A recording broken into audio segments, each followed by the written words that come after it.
everyone, I'm Katie Robertson. And I'm Maria Harris. And we want to welcome you to our April Anchor Gathering. We are so glad you're with us tonight. If you're in a watch party with family and friends, or you're with your church group, or you're tuning in on your own, we are so thankful you're with us tonight. We've got a really fun program in store. But before we get started, we want to hear from you, Maria, about your first Anchor watch parties that you've had in your home. So why don't you share a little bit of the details? I sure will. It was so much fun. I'm so thankful to be on board as a watch party host. We hosted our first Anchor gathering at my house in February. So we had a Galentine theme and we served all red foods, which was a lot of creativity. I invited my friends, my neighbors, women I volunteer with at the school, and even the barista. We had so much fun. My favorite part was the conversation after. Having all of my friends in my home circled up from different pockets of my life and getting to meet one another. Everyone shared, and it even continued beyond the watch party with new friends following up with each other over text and over phone call and supporting each other. Wow, that sounds amazing. It was so fun. And we've missed you at our watch party, but so good. We're dividing and conquering. Yes.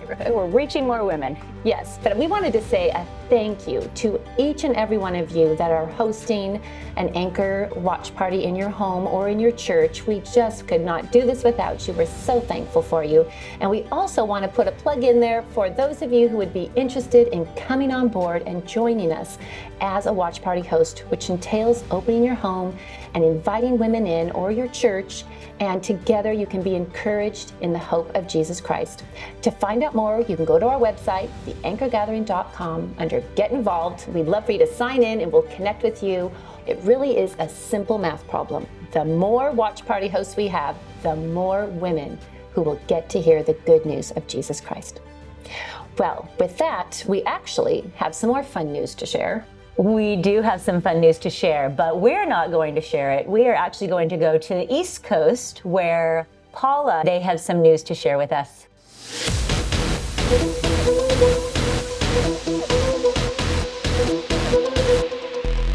This is just the beginning.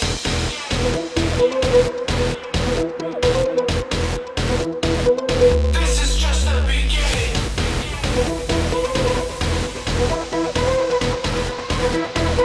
This is just the beginning.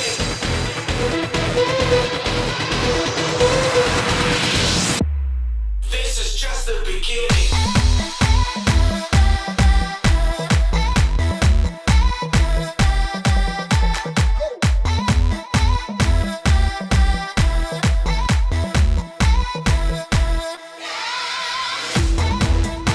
I've been working all day, but working like a dog.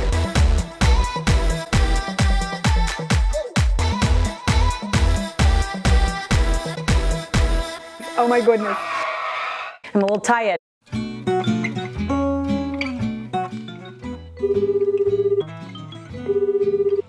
Paula, I'm worried about you. I'm worried about you. You're working too hard. You're working too hard.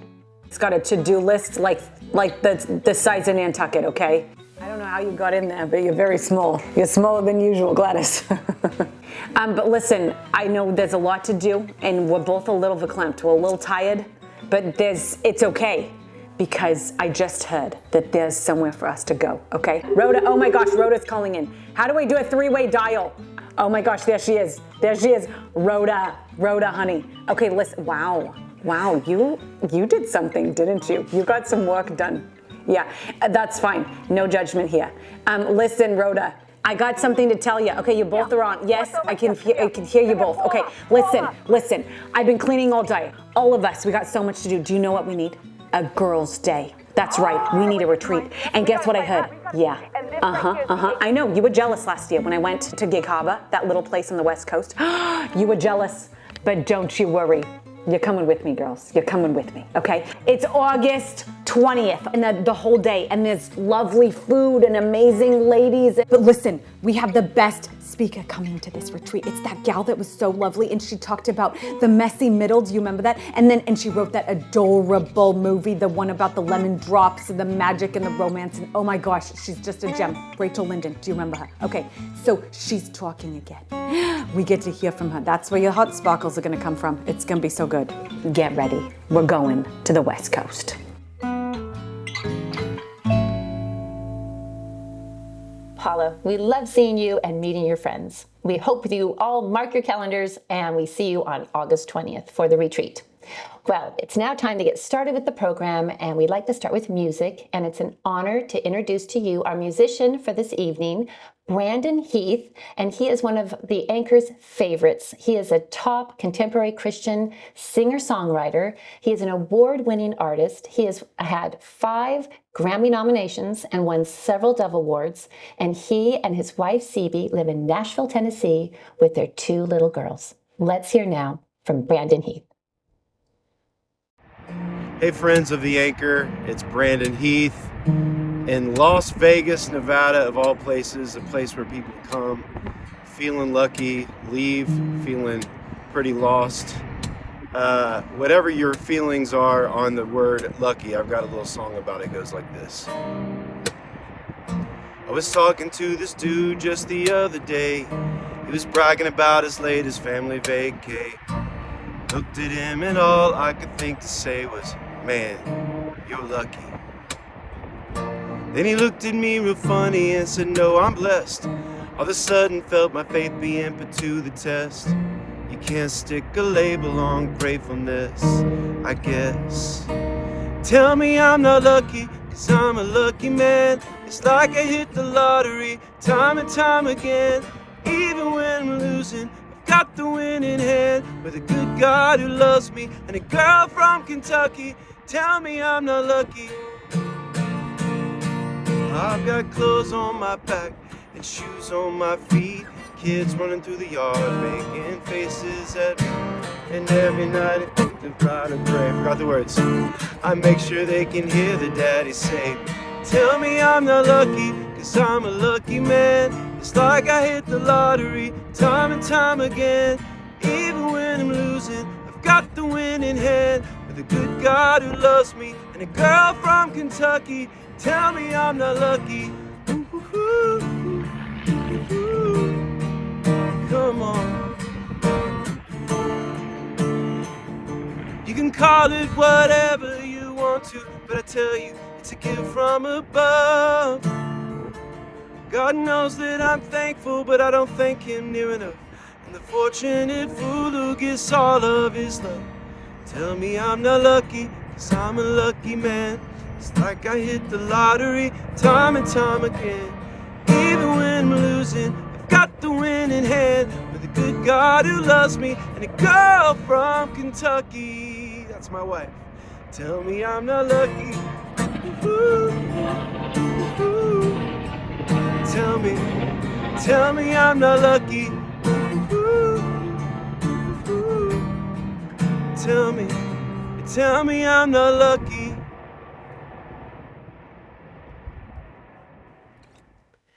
Brandon, thank you for sharing your gift with us. We always love hearing from you.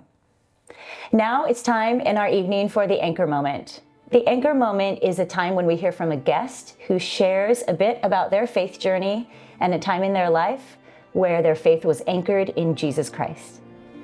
Let's hear from Katie, who will be introducing and interviewing Rachel White.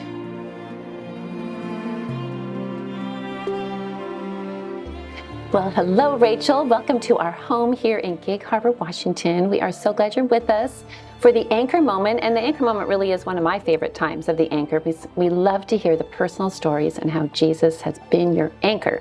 So let's get started. Tell us a little bit about yourself. Yeah, my name's Rachel, as you just said, Rachel White. And you'll tell as soon as I start talking, I'm not originally from here, but I do live in the same town as you. So this is really fun to get to be with you today. So I have 2 kids. They're 9 and 11. Names are Evelyn and Ezra. and I'm married to a British man. His name is Ellis, and we both moved here together 14 years ago. Wow. So we've been here a little while now. This feels like home. We love being here. We love Gig Harbor. Well, and what do you guys do in Gig Harbor? So we're both pastors. He's the senior pastor at Chapel Hill, and I'm the assistant pastor for Alpha and the small groups there. Great. Glad you've moved here. Yes. Well, let's hear a little bit about your faith journey. Yeah, so I grew up in the church. Both my parents were believers. But it was really when I got to my teenage years that I would say that my faith came to be my own. We went through a very difficult season when I was a teenager. My dad left our family. And it was during that time that I would say that Jesus became really real and relevant to me. The church that I was attending at the time, they really took care of my siblings, my mom, really experienced church community during that time. And they were the ones who got me reading the Bible and leading in church and worship leading and leading Bible studies, all the things. And it was through that experience that I would say I realized that Jesus was real and he spoke through his word. So I became very passionate. I was your typical zealous evangelist in my teenage years, very quick to start telling other people about the God that was changing my life, that was real in those difficult moments too. So that was really the beginning of a long journey, became very passionate about sharing my faith, and that's still something that I get to do as part of my work and my life. Being the pastor of Alpha, that's a great place to explore faith for people. That is so fun. I'm thinking we would have been best friends probably. Share the same passion. I love that. Very fun to hear. So glad to meet you. So now we get to hear an anchor moment. And we know that all of us have a lot of those moments in our lives. And we just are looking forward to you sharing that one or two moments that really are on your heart that you'd like to share with us tonight. Yeah, so it's spring season. This is a time of year that my passion really comes into its own. I'm a gardener, flower farmer, and recently turned into a florist as well as being a pastor, so that's a fun combination. But that really all started just a few years ago. I've struggled in this winter season for years now with seasonal depression, and at the end of one summer, I decided to cut every single one of my dinner plate dahlias and give them away to the wives of everyone in my husband's small group. I sent them home with all these flowers. It was so fun to get to do that. And then, of course, all those ladies were so happy to get these beautiful flowers. And it just brought me to a place of going, I want to be able to do this again. This is really fun. I had not grown flowers for a long period of time. I never thought I'd be a gardener. I never thought I'd be giving them away. But I discovered in that moment this joy of sharing with others, and that led me to spend that following fall and winter season planning out a garden. Wow. And it was through that experience of cultivating a garden that I would say I discovered healing for that seasonal depression through Jesus. Every time I would be in the garden, I'd be thinking and dwelling upon the metaphors from the garden instead of my typical kind of downward spiral of struggling and feeling sad about everything. I'd be planting something in the ground and thinking about the hopefulness of the future growth instead of dwelling on the difficulties and death that you see around you when you start out that dreary season to plant things. I'd be thinking, but that death's going to turn into life. And that became a daily anchor moment for me, if you like, of discovering that the Lord speaks to me through the garden. So I continued on that journey through that whole year, learning all the different lessons. There's so many scriptural metaphors in the garden. So I actually started a practice of not just kind of intentionally thinking about it while I was out actively planting or pruning or whatever the action was in the garden. I also spent time in my home just reading the scriptures, reading the Bible verses about the garden and discovering how much the Lord would speak to me through that. So that habit, that meditative habit, became a real moment of healing for me. One that I would say did a couple different things. One, it really helped me to grow in grace for myself, to be okay with having those particular struggles. And to grow in grace for others, right? I mean, we come across people who have all sorts of different challenges. And I think I've typically been a person who's found it a lot easier to have grace for others than myself. But this gardening habit and the way the Lord would speak to me through it really helped me to learn to accept that grace for me too.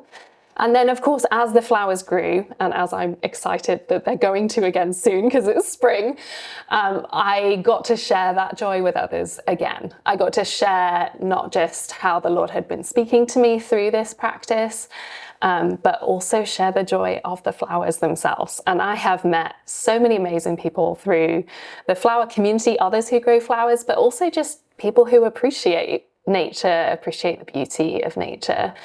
And that's been a really fun journey. So I do now get to grow flowers and share them. My daughter, in fact, who, as I mentioned, she's only 11, but she's a budding little small business woman. She decided that I ought to turn this love of flowers into a small business. She had studied that in school, and she decided that I needed to do that too. So it's been a fun way of connecting with her, and then connecting with more people as I've been more intentional about sharing it with others through that. So I have a farm stand now with the flowers. I do bouquet making workshops, and then those meditations on how scripture and the garden come to life. I decided as my own practice I would write them down that year, and my daughter persuaded me to turn it into a book. So it's been a whole life-changing journey, really, with so many little moments along the way. But the way that the Lord has spoken to me through the garden would really be the main theme throughout it all. Wow, this is like an amazing metaphor for really the gospel message, bringing that new and the growth that comes with Jesus Christ, and love what you have to share. I'm kind of wondering, do you have a favorite flower when you share all this gardening? That's a great question. Growing up in a family where my mom is an amazing gardener, I'd always been intimidated by it though, and I had never really dabbled in it. Anything, she would often buy me flowers as a present and I would kill them. So I was not particularly confident in my gardening abilities, but the pandemic, I decided, it's worth a try. So I was in Home Depot, which is not far from my house. I'd walked over there. I think it was just me on this occasion. And I stood there looking at the dahlia tuber section for what must have been a long enough time that somebody else noticed, because this older gentleman came up behind me and he just said, "You just need to try it. Just do it. They grow great here. Just get them. They'll be amazing. You won't regret it." So I walked out of Home Depot with 2 little bags of tubers that day. One of them was the breakout dahlias that ended up being that story that I gave them all away, and another was a purple color dahlia. I don't even remember the name of that one. But that was how it all got started. So I put those dahlias in the ground. They really did grow very well. And of course, I had a lot of time to take care of them that first year. What was really amazing about them was I put them in the front of my house.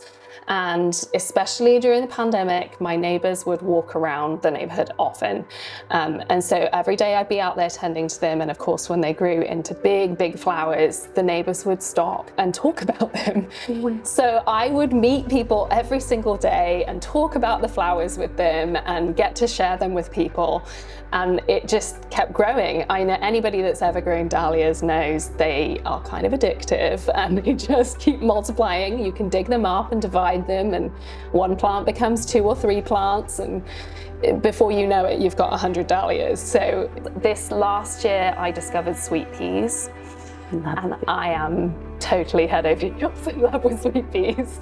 So I have some growing right now in my garden at home, and I'm so excited to grow even more than what I had last year. I'm going to want to come and check out your garden for sure. And then as you've been sharing, I've been thinking, do you have a favorite verse that comes to mind, that just a gardening verse or something that strikes you? That's a great question. I think that the one that I just kept coming back to, probably because it's the one everybody knows, is the faith as small as a mustard seed can move mountains. My necklace on today, my sister bought me this necklace with an actual mustard seed in it and a little mountain, because I'd shared with her the journey that I'd been on, and she gave me this as a birthday gift last year. Your anchor moment is so hopeful. It really brings hope to know that just out of that little seed to plant and then to watch what comes out of it, that's what the Lord does in our life with our faith. That is just a beautiful picture for all of us. That dahlia, especially, just the beauty and the sweet peas you mentioned, just what God can do in our lives, growing newness in everything. Well, we just want to thank you again for joining us. Before we end this, I have to show the book and just say a couple words about this. I just think this is such an amazing, special way you put all of your verses and what the Lord's taught you together. Do you want to just say anything else about your... Sure, I mean, the photos in the book, they're all the flowers that I got to grow in the last 12 months. You can see the whole journey, and basically it is my story in fuller form, coupled with all those photographs. So if you're looking for something that gives you just a short meaning for the day, kind of thought for the day, I've tried to make it accessible. So whether you've read the Bible before or not, my hope and my excitement about this book is that if you want a beautiful coffee table style book that gives you some hope for the day, this might be it, or it might be a good gift. That's been something people have done with it too. I just love the overall theme, growing in God's grace. That is the message of our gospel too. So we just want to say thank you again for joining us, and we just look forward to hearing more. So thanks again. Thanks. Well, thank you again, Rachel. It was such a joy to interview you and hear your encouraging, really spring and gardening message. Loved it. Well, now it's going to be time for our main speaker, and it's a privilege to introduce to you Dr. Jacquie Del Rosario. She's an author and speaker, and she's known as America's marriage and relationships coach. She has over 20 years of experience helping couples and individuals with their relationships. She's the founder and CEO of Recapturing the Vision, which is an organization that empowers youth and strengthens families. She's been on several national talk shows. She lives in Florida with her husband and has 2 sons. We are just so grateful that she can be with us tonight. Let's welcome now Dr. Jacquie Del Rosario.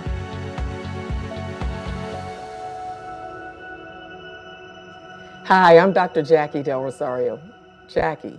And when I was asked to share, I was really honored. So thank you for allowing me a few moments of your time. When I thought about it, though, I was happy at the invitation, but I'm so busy. I'm in one of the busiest cycles of my life. And I was really flustered, wondering, first of all, when am I going to find the time to prepare? And then number 2, what do I even share about?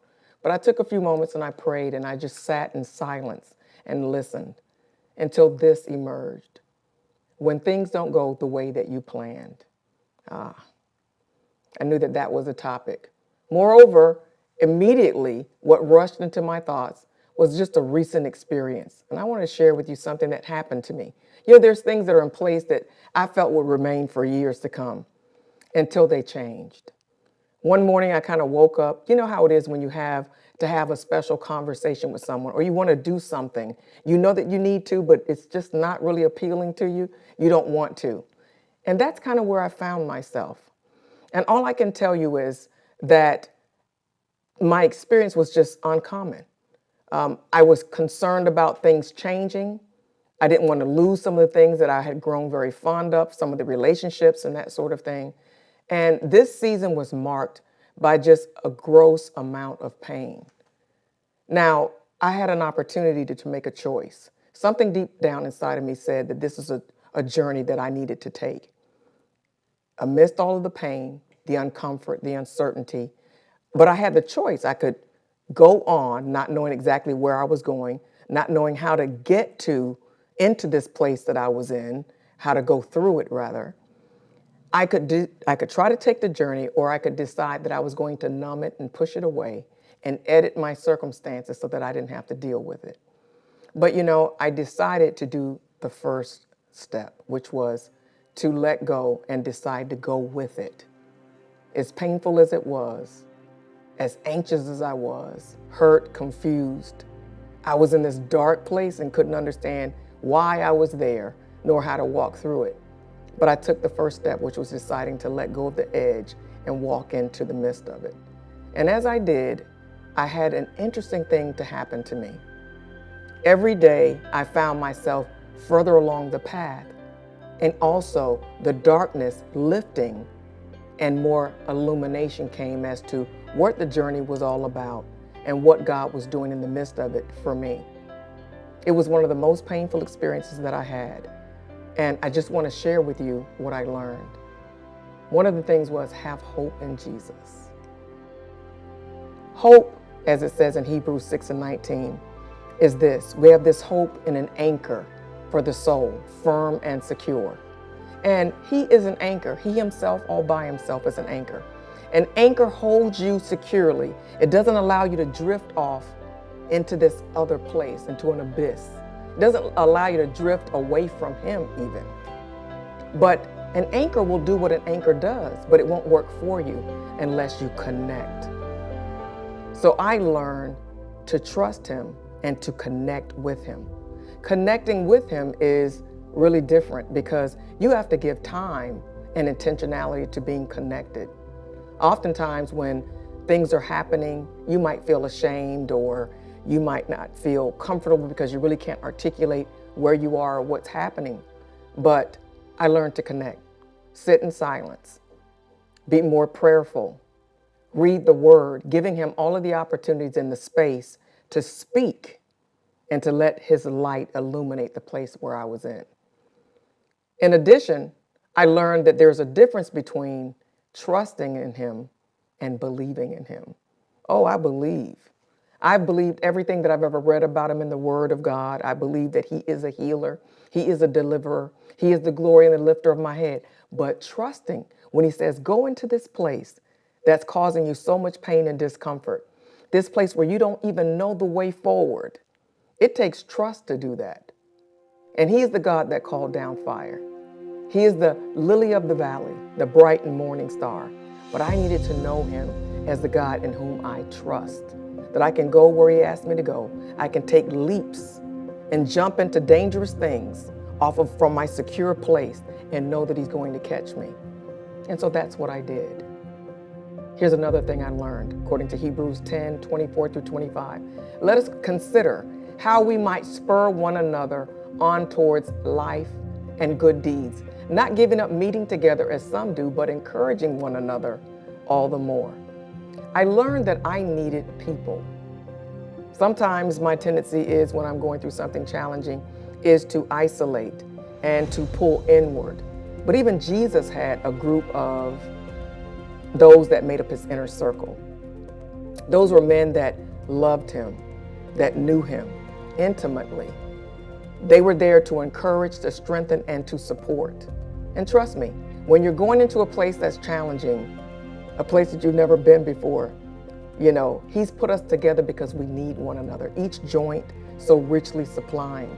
So you need people, you need your inner circle, those that are going to remind you who you are, but also those people that are going to remind you who God is, and moreover, who he is in you. So I learned that I need others. So I often spent time with those that were close to me, listening to them, allowing them to support me, strengthen me, pray for me. A word spoken in due season yields a harvest. I also learned that sometimes things don't always go the way that you plan because God is doing something within you. So it's not that we're supposed to be focusing on what's not working out here, but rather we're supposed to be looking at what is the possibility of the work that he's doing on the inside. So sometimes God allows difficult situations that cause us pain and wounding. And ultimately, though, he's the one that's able to heal and restore us. So I learned to ask the question, when things don't work out as they should, God, what does this situation mean? Instead of the why, I want to know what. What is it that you're trying to do with me in the midst of my circumstances? And I also learned that I can decrease, which means to surrender and let go and let God take the wheel. You know, Carrie Underwood sang that song, Jesus Take the Wheel. And it's an act of releasing, surrendering. And for someone that likes to be in control, I like to know and understand what's happening, this was a challenge for me. I had to let go and keep walking every day in pain, sometimes not understanding where this path was taking me or what the purpose behind it. But I'll share with you this one thing. Day by day, week by week, as I didn't try to resist the waves of pain and the discomfort, as I allowed myself to stay there, and I just said, God, I sow my pain to you as a seed. I saw the will of God just released in my life in a new level and in a new dimension. The thing about hindsight is that while you're going forward, you really can't understand how specific your behaviors and your actions are. You can't really see what was yielded out of this act or out of the other one. But when you get to the other side of where God is taking you, you're able to look back and you're able to recognize why he had you doing this, why he had you saying that, why he took you out of this. And so hindsight really does yield for you a wealth of wisdom. You begin to understand why and what God was bringing forth in you. I love this scripture. It says that God wounds, but he also heals. A lot of times God allows things not to work out right because it brings you to a place of brokenness so that he can pick up the broken shards and put them back on the wheel as the potter does. And he's moving them into another formation. And this is what happens a lot of times when we've lived so much life that it's time to us to elevate and go to another level. He allows something, some event, some action, some person to bring a breaking in us. And then the potter goes to work because he's refashioning us.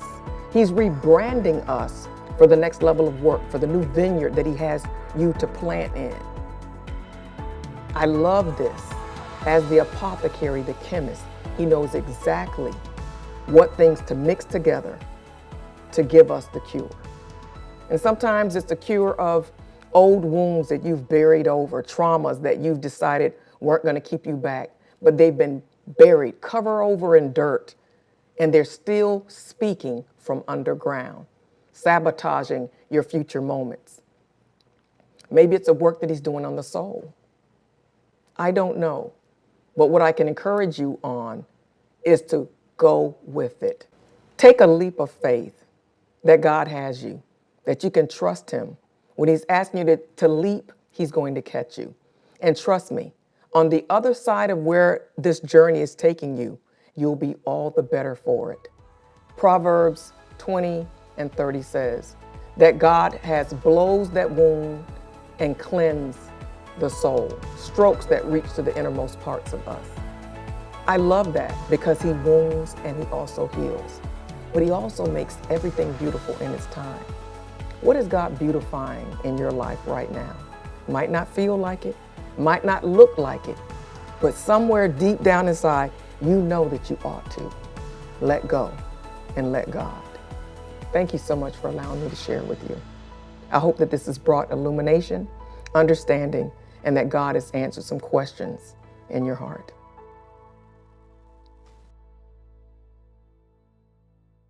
Dr. Jacquie, thank you so much for taking the time to share your hope-filled and inspiring message with us. Dr. Jacquie has provided us with some discussion questions that you will find on your screen. Feel free to share around your circle or think these through on your own. Enjoy your time sharing together. Well, before we conclude for the evening, we wanted to share a few things on how you could help us spread the news, the good news of Jesus Christ with women everywhere.